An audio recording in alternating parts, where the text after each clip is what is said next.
Kaya naman, ito talaga ang kailangan natin. Ito ay napapanahon. Breaking news po tayo. Breaking news. Napapanahon po ito. Death penalty sa kasong plunder isinusulong ni Senator Bato. Kalalabas lang po. Mainit-init pa. Ayan. Ha, dito magkakaalaman. Okay? Ulitin ko, nilabas po yan ng News 5. So, hindi po tayo fake news dyan. Okay? Pero aalisin ko lang yung picture kasi ayan, may death na nakalagay. Alam mo naman si YouTube, medyo strict yan. So alisin muna natin. Oo. Habang pinapaliwanag natin. Death penalty na papanahon. Kasi alam mo, ito talaga ang matagal nang gustong mangyari ng mga Pilipino. Sigaw ng Pilipino yan. Yung puso nila. Gusto na nilang matapos itong problema sa Pilipinas. At hanggat buhay ang mga magnanakaw na yan, nanganganak yan. At itinutuloy ng mga anak yung pagnanakaw ng kanilang mga tatay. So hindi na matapos-tapos yung nakawan sa bansang Pilipinas. Do you agree with me? Pag ang tatay magnanakaw, chances are ang anak magnanakaw unless magbagong buhay. Unless, kasi ako naniniwala ako sa pagbabagong buhay. Unless may divine intervention. Pero kung wala, ito, tingnan yung mabuti ito. Ito ay pangkalahatan. Kung ano yung ugali ng tatay, chances are yung anak, ganun. Pag walang nag-intervene, especially pag walang divine intervention, nakukuha yan. Oh, di ba? Tuloy-tuloy yan. Kaya, ito yung napapanahon, hindi na matapos-tapos ito. Kahit ikulong mo yung mga kurakot na hindi matatapos yung problema nating kurakot sa Pilipinas. Dapat talaga magkaroon ng death penalty kaya matagal nang sinisigaw yan eh. Salute sa'yo, Bato de la Rosa, dahil talagang pinaglaban mo yan. Alam mo kung bakit? Takot. Kaya hindi po masapasayang batas na yan. Dahil yung gumagawa mismo ng batas, yung mambabatas mismo, kurakot. Yung gumagawa ng batas mismo, kurakot, magnanakaw. Kaya hindi matapos-tapos yan eh. Yung death penalty na yan sa plunder, yung pangungurakot, hindi matapos-tapos. Balik natin ha. Dahil dyan sa problemang yan. Kaya lahat dyan, takot. Ngayon, kaya saludo ko dito kay Bato. Dahil, alam nyo, magagawa mo lang yan pag malinis ka. Kung sa tingin mo talaga, ikaw ay hindi nangurakot. Ang problema dyan, may mga katulad ni Bato sa Senado at sa Congress din. May mga matitino din naman. Congress, sa mababang kapulungan, lower house. Meron din naman matitino. Ang problema, mas marami yung talagang mga mandarambong, yung mga magnanakaw. Kaya tuloy, hindi mapasa-pasa tong batas na to. Ngayon, ang sigaw ni Bato, tulungan natin siya. Ito yung post niya, babasahin ko. Hindi ata nailagay ito eh. Hindi ko na ipasa doon sa aking editor. Pero ito sinabi ni Bato. Humihingi siya ng tulong sa ating mga kababayan na tulungan nating maipasa itong batas na ito. Magkakaalaman dito. Itong una kong tanong, papayag kaya si BBM, si Saldico at si Tambaluslos sa batas na ito? Kasi dito malalaman mo na eh. Malalaman mo na agad. Pag hindi sila pumayag, parang drug test yan eh. Nagkakahamunan ng drug test, ayaw mo magpa-drug test, di anong iisipin ng tao? Addict ka. Totoo or hindi, chances are addict ka talaga. Anong kinakatakot mo? Di ba? Ngayon, ganito rin to. Anong ikakatakot mo? Papaikutan mo pa yung batas na yan. Puro excuses ka pa dyan. Ayaw mo lang ipasa. Ayaw mong pirmahan. Ayaw kang sumang-ayon. Baka may kamag-anak kang kurakot o magnanakaw or baka ikaw mismo magnanakaw. Di ba? Once and for all, tapusin na natin yung problema dito sa nakawan na yan. Yung mga kurakot na yan. Tapusin na natin. Maganda ito. Itulak po natin ito. Baka this time magkatotoo na kasi malakas po ngayon ang Duterte Black dito sa Senado. At baka mapasa. Hindi ko lang alam kung papayagan ito ni Bongbong Marcos o pipirmahan ito. Hindi natin alam. Pero magkakaalaman dyan. Kung sasang-ayon si Bongbong Marcos. Kung sasang-ayon si Tambaluslos. It's about time. Ubusin na natin yung mga magnanakaw sa Pilipinas. Huwag na nating hayaang mga anak pa. Or kung yung anak nila, baka mahimasmasan. Kasi kung namatay yung tatay nila dahil sa pangungurakot, dahil sa death penalty, baka tumino. Ako lang, medyo nakukulangan lang ako dito sa pinasang batas ni Bato. Ang dapat talaga dito, tingnan nyo kung sang-ayon kayo dito sa karagdagan na ipapasa ko. Kung ako man ay si Senator Bato. Dapat dyan, hindi lang plunder, hindi lang yung mga magnanakaw, yung mga kurakot. Dapat pati adik. Kasi public official ka tapos adik ka. Doon pa lang alam mo na binababoy mo yung taong bayan eh. Anong karapatan mo manungkulan? Anong karapatan mo mag-lead sa taong bayan kung adik ka? Wala kang gagawin eh. Nakakita na kayo ng adik sa sugal? Chances are magnanakaw yan. Di ba? Tama or tamang-tama? Kasi na-adik eh. May nakita ako, napanood ako. 8 days, 9 days. Hindi umaalis ng kasino, walang ligo-ligo. Andun lang. Ubos ang pera ng kabuhayan ng pamilya. Magnanakaw pa. Ganyan din ang adik. Papatayan, gagahasa yan kasi wala sa katinuan. At gagawa ng paraan yan para maituloy niya yung pag-aadik niya. Anong karapatan mo? Adik ka. Tapos public official ka. Sa akin lang naman. Kayo, ilagay nyo dyan sa comment section kung kayo sang-ayon sa akin. Siguro, i-rehabilitate natin yung hindi pa habitual na mga gumamit lang. Pero public official ka? Elected ka ng taong bayan? Tumakbo ka?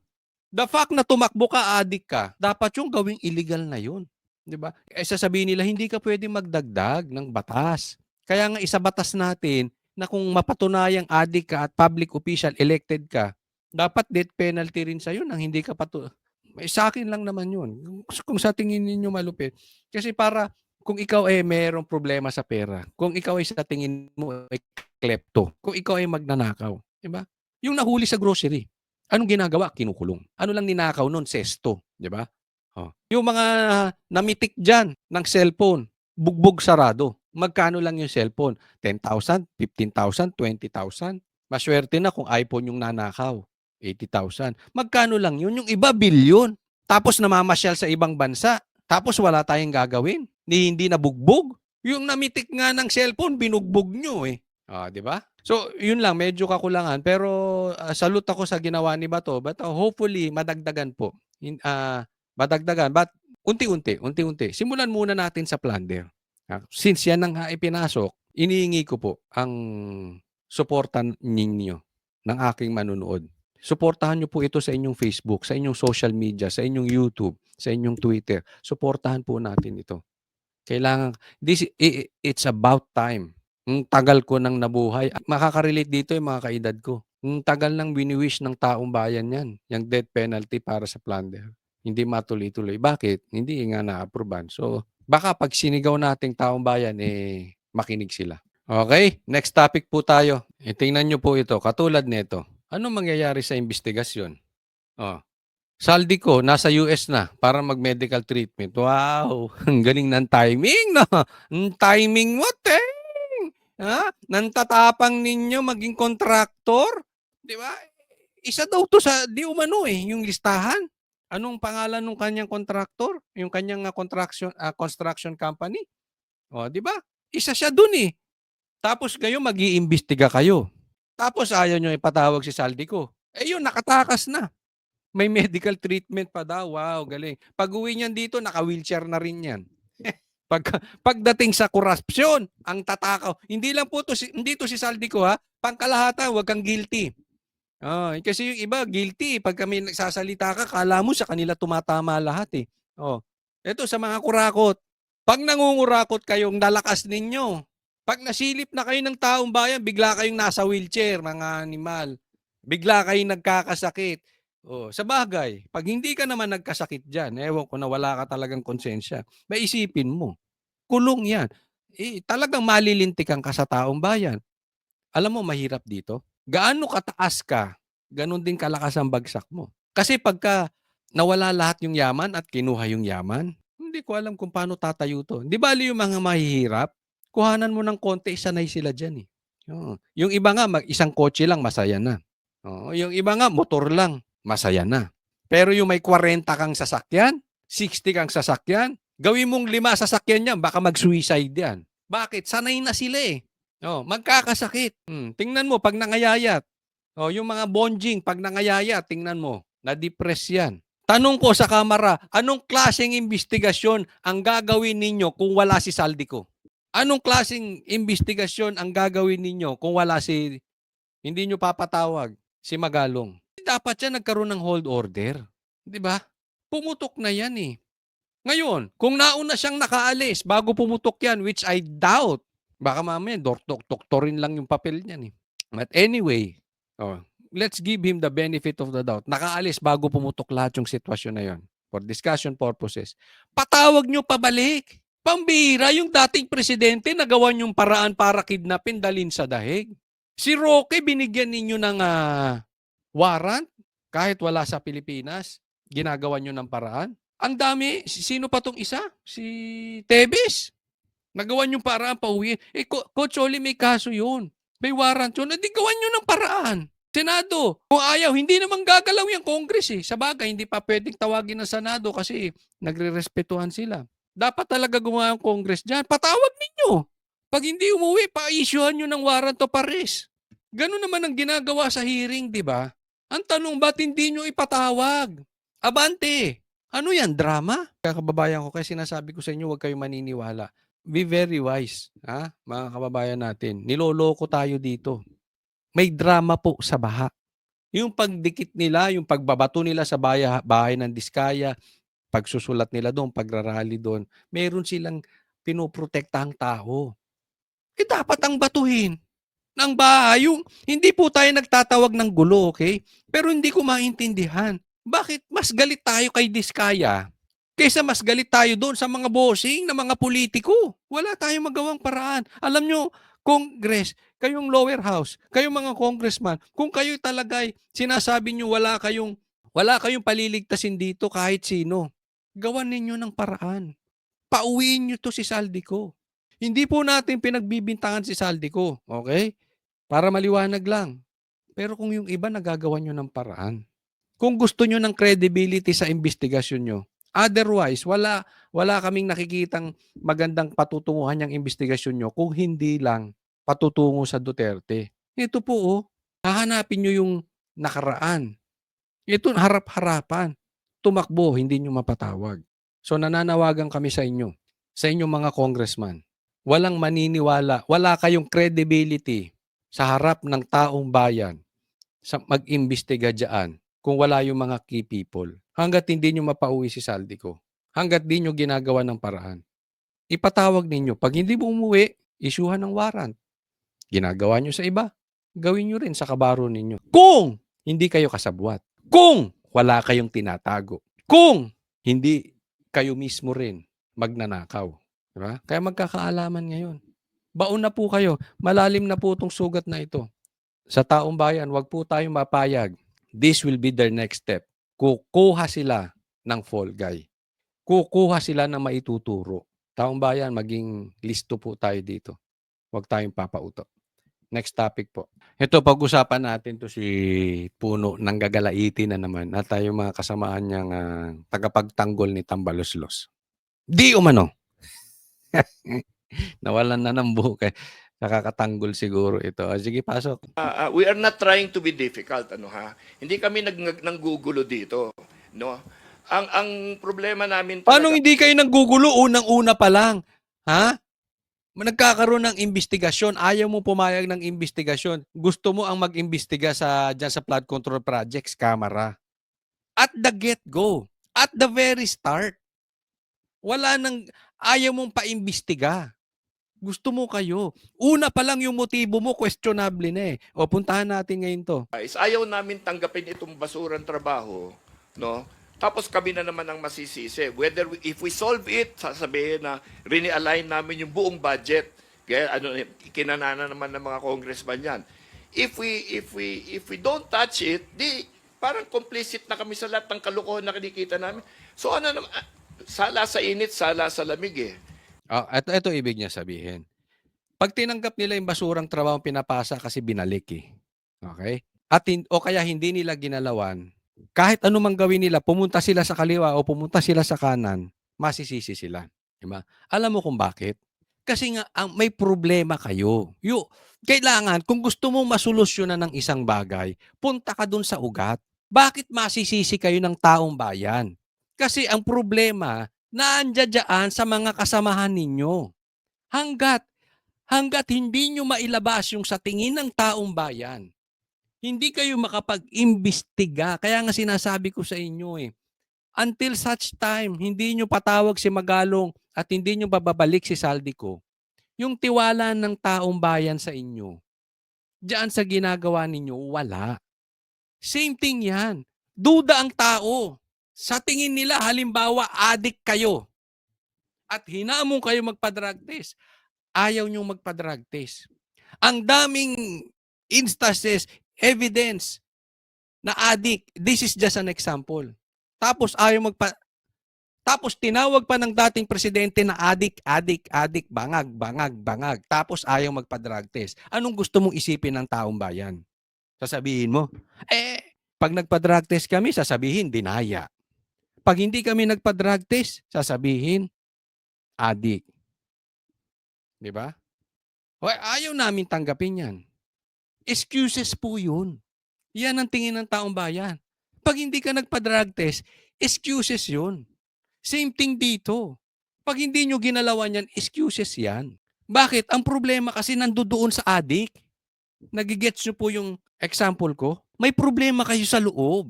And until solusyonan ninyo, imbestigahan nyo yung mga kasamahan ninyo, walang maniniwala sa ginagawa ninyo. Sabi nga tama yung sinabi ni Magalong unless independent body at yung mag-iimbestiga ay walang bahid ng korupsyon, the people will not believe. Kasi hindi credible yung ginagawang investigasyon. Di ba? Huwag po tayong defensive. Pakinggan muna natin. Since matatalino kayong sumagot di ba? Di tingnan nyo na rin. Ano ba talaga ang problema namin? Bakit ganyan ang sigaw ng taong bayan? Di ba? Kawawa naman ng mga members namin. At alam mo, kami lahat, bumabalik kami sa district. Hindi kami senador na hindi kailangan bumalik sa kung man We keep going back to our district.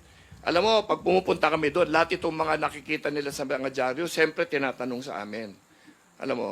And we cannot keep, covering up for a poorly constructed budget. I mean, there's no way we're going to take the hit for that indefinitely. Ayan, sinasabi niya. Paano naman kami? Sinasabi niya kasi dito, parang yung mga senador, hindi naman babalik, walang distrito yan babalik kami sa distrito. Itong baho na umaalingasaw dito sa Congress, kami nag-a-absorb. Diba? Paano naman kami? Ang ibig niya sabihin, paano naman kaming matitino? Alam mo, puno, defensive ka. Yan ang sasabihin ko sa'yo. Defensive ka mang totoo or hindi ka talaga defensive, yan ang tingin ng taong bayan sa'yo. Defensive ka. Bakit? Tingnan mo si Pulong. Kahit anong bato sa kanya, hindi siya apektado. Di ba? Ang daming mga congressman. Binabanata ng Congress. Ang House, ang lower house. Hindi naman ganyan mag-react. May pagka-OA ka, Puno. Sa totoo lang, ang OA mo. Kasi kung hindi ka naman talaga nangurakot at binabanata ng lower house, hindi dapat natutuwa ka. Instead na pinagtatanggol mo, ay, salamat. Yung mga kasamahan ko magnanakaw, mahuhuli na rin. Dapat ganyan yung puso mo Hindi ko maintindihan bakit tanggol ka ng tanggol kung hindi ka guilty. Di ba? Tingnan mo example si Pulong. Nagre-react ba ng ganyan? Part siya ng lower house, di ba? Ilang kayo dyan? 300 plus. Ilang kayong pumupuyok. Gumagalaw kayong parang guilty. Guilty man kayo or hindi guilty, bakit tanggol kayo bakit kayo tinatamaan? Bakit defensive kayo?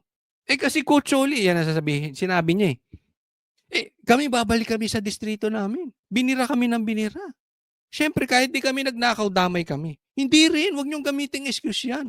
Bakit si Pulong hindi ba babalik sa distrito niya? Sa tingin mo, pagdating niya sa distrito niya, maniniwala yung distrito niya na nangurakot siya? Hindi. Bakit? Kita nila yung ebidensya Kung pagbalik nyo sa distrito ninyo, napakita nyo yung ebidensya, naayos nyo yung distrito nyo, yung distrito nyo mismo, ipagtatanggol kayo. Tama or tamang-tama.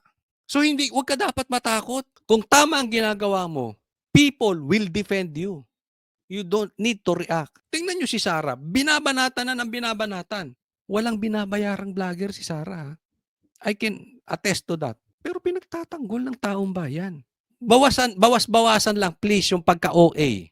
Bawas-bawasan yung pagka-defensive. Hindi sinabi na maraming magnanakaw sa lower house, ikaw na agad ang tatamaan. At pagbalik mo sa distrito mo, pagtatawanan ka. Pagtatawanan ka kung nangurakot ka. Pero kung hindi, alam ng distrito mo yun. Pag sinabing pulis, maraming loko-loko, dapat ba lahat ng pulis mag-guilty? Ilan pulis ang addict? Ilang pulis ang magnanakaw? Ilang pulis ang nangre-rape? Dapat lahat ng pulis magalit? Dapat lahat ng pulis mag-react katulad mo? Eh kung hindi naman ikaw yun. Same thing sa mga vloggers. Ang daming vloggers, hingi ng hingi. Nagpa-fundraising pa. Nagpapabayad. Fake news. Kung hindi ka affected, bakit? Dapat natutuwa ka. Puno. Matuwa ka dun. Kung hindi ka nangurakot, matuwa ka. Dahil yung mga kasamahan mo, magnanakaw, malapit ng katapusan. Ganun dapat. Ang puso mo hindi dapat sa kasamahan mo. Ang puso mo dapat nasa taong bayan. Ano yan? Pinagdidefend mong yan. Diba? And we're appealing to the speaker to allow us to just please return this.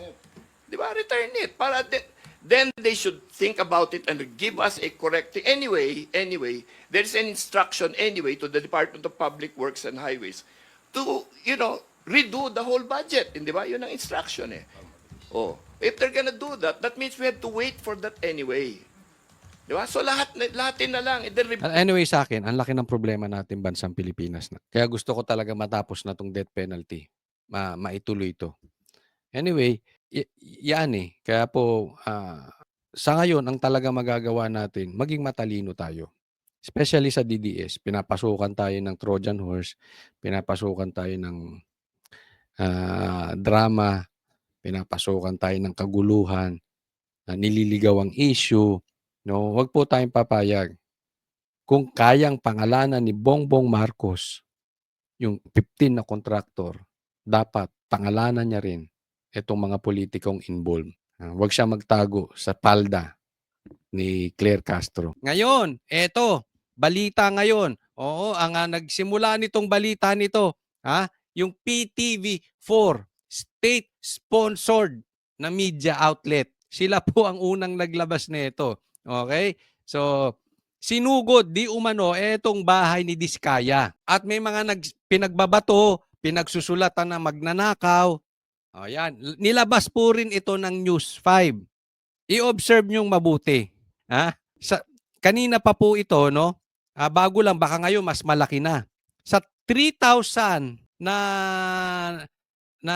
nag-like nito o nagtawa nito o nag-heart nito, sa 3,000 na engagement, 2,500 pinagtatawanan.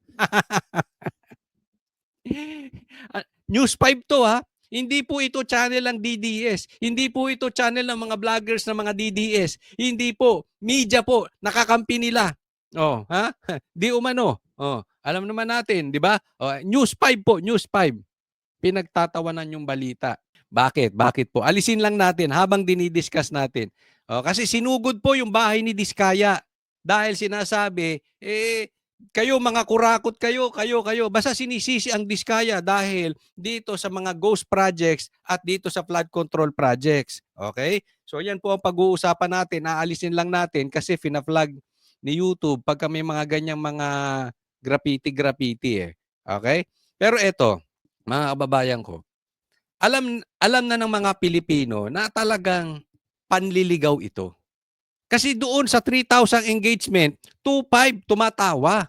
Anong ibig sabihin nun? Alam ng mga Pilipino na nililigaw ninyo ang usapin. Let me remind you, okay? Hindi po natin pinapawalang sala ang mga kontraktor. Hindi po natin pinapawalang sala sila Diskaya at mga katulad ni Diskaya. Pero maging maingat po tayo mga kababayan ko. Ang taong bayan, maging maingat tayo. Dahil itinuturo po yan dyan. Mapapansin ninyo ang galawan ng gobyerno. Yes, may kasalanan ang mga Diskaya. Naging sakim sila, nagpasangkapan sila. Di umano. Okay? Hindi ko po pinapawalang sala yan. Pero halatang halata, ginagawang fall guy ang mga kontraktor. Kasi kung walang mananagot na mga public officials, mga kaibigan ni Bongbong Marcos, mga kaibigan ni Tambaluslos, mga elected officials, hindi naman maglalakas ng loob itong mga to. Even the DPWH, hindi yan maglalakas ng loob kung hindi may politikong backer yan. Huwag na po tayong maglokohan. May politikong backer yan. Dapat merong makulong, merong maparusahan, merong mapanagot na mga politiko. Mga elected officials. Yes, makulong dapat yung mga sekretaryo, yung mga DPWH na guilty, yung mga kontraktor, yes, guilty. Pero tingnan nyo, tinuturo sila. Anong nilabas ni Bongbong Marcos? Ang lakas ng loob niya, nilabas niya, di ba? 15 mga kontraktor. Doon pa lang duda na ako eh. Alam mo yung galawan ni Marcos, lagi akong duda dyan. Ang tingin ko dyan kay Marcos, lahat ng gagawin niyan, parang inililigtas yung sarili. Tingnan nyo mong nangyari. Nilabas na yung 15 contractors. Pero hindi niya pangalanan. Hinahamon siya. Pangalanan mo. Sabi ni BP Sara, kung papangalanan mo yung mga yan, tapos na yan isang araw pa lang. Pinangalanan mo nga. Kinaya mo nga pangalanan yung mga contractors eh. Tapos sasabihin nyo ngayon, hindi ganyan si Bongbong Marcos kasi may due process. Hindi. Ginagawa nyo fall guy yung mga kontraktor. Kasi kinaya nyo pangalanan yung mga kontraktor eh. Di dapat kayanin nyo rin pangalanan yung mga congressman. Tama or tamang-tama. Or kung hindi man congressman, sinong politiko? Takot ka? Duwag ka? Kaya wag po tayo magpapaniwala. But anyway, sa tingin ko naman, hindi naniniwala ang taong bayan eh. Isipin mo, News 5 pinagtawanan nila. Hindi yung News 5 mismo ha. Ibig ko sabihin, doon sa channel ng News 5, na alam naman natin, maraming manunood dyan, kakampi nila. And yet, puro tawa. So hindi naniniwala sa drama. This is all drama. Tingnan ninyo. Ako nagtatanong lang. Okay? Nagtatanong lang po. Wala tayong pinagbibintangan. Kasi yung mga ganyang gawain, kadalasan yan, galaw komunista. Tingnan ninyo. Kayo na humusga, hindi ako. Yung mga nagsusulat ba na ganyan, yung mga nambabato na yung ganyan, yung biglang rally tapos may biglang media, tapos PTV4 pa. Tingnan nyo, yung mga nag-participate. Komunista ba? Nagtatanong lang. Kayo na sumagot. Ilagay nyo dyan sa comment section. Yes, mga komunista yung mga nagrarally. Or no, hindi totoo yan, Coach Oli. Hindi komunista yung mga nagrarally. Pero observe nyo po. I-observe ninyo. Anong nangyayari sa ating bayan? Makakatakas. Yung mga congressman, yung mga politiko, tapos meron, hindi po. Alam nyo, kahit lahat ng mga tarantado, hindi po mura yun, stupid lang ibig sabihin. Lahat po ng mga lokolokong kontraktor, ikulong ninyo. Wala tayong nasolusyonan. Alam nyo kung bakit? Yung problema sa pangungurakot, magtutuloy yan. Dahil yung mga magnanakaw na mga politiko, kukuha lang ng ibang kontraktor yan. Gagamit ng ibang pangalan. Ikulong ninyo, parusahan ninyo, managot ang mga politiko. Tapos ang problema natin sa korupsyon. Tapos ang problema natin sa flood control, ghost projects. Kaya wag po tayong papaligaw. Yes, hindi ko po pinagtatanggol ang DPWH. Hindi ko po pinagtatanggol ang Diskaya. Yes, managot sila. Pero maging mautak tayo doon sa panliligaw ng gobyerno. Huwag tayong papayag dyan, ha? Huwag tayong papayag. Kaya hanggat hindi nila nilalabas si Saldico, hindi nila pinapatawag si Magalong, kaya ayaw nilang patawag si Saldico, lahat ng yan, drama. Mag-iingat po tayo. Kasi itinutulad po ito, ha? Tandaan ninyo, itinutulad nila. Ang sabi, posibleng magaya sa Indonesia. Hindi po.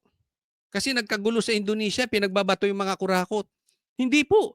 Sa Indonesia, mga pinagbabato yung mga opisyal. Ito, Paul Guy. Maging matalino po tayo dito mga kababayan ko ha. Huwag tayong papauto. Yan ang style nila.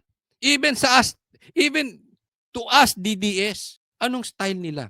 Nagpapapasok sila ng Trojan horse. Be very careful on that. Okay? Ito style nila, kunwari meron silang ipinapako. Kunwari nagtatrabaho sila. Kunwari sinusolve nila ang problema. Yung pala, ang totoo niyan, nililigtas nila ang sarili nila. Because Marcos is supposedly guilty. Directly or indirectly because he is the president. Siya ang pumipirma niyan. Nangyari yan on his watch. Dapat managot din si Bongbong Marcos. Huwag tayong papayag dito mga kababayan ko. So, huwag natin sakyan yung mga nagrarally-rally na yan. Again, ulitin ko yung tanong ko. Tingnan nyo yung mga nagrarally. Komunista ba o hindi? Tanong lang.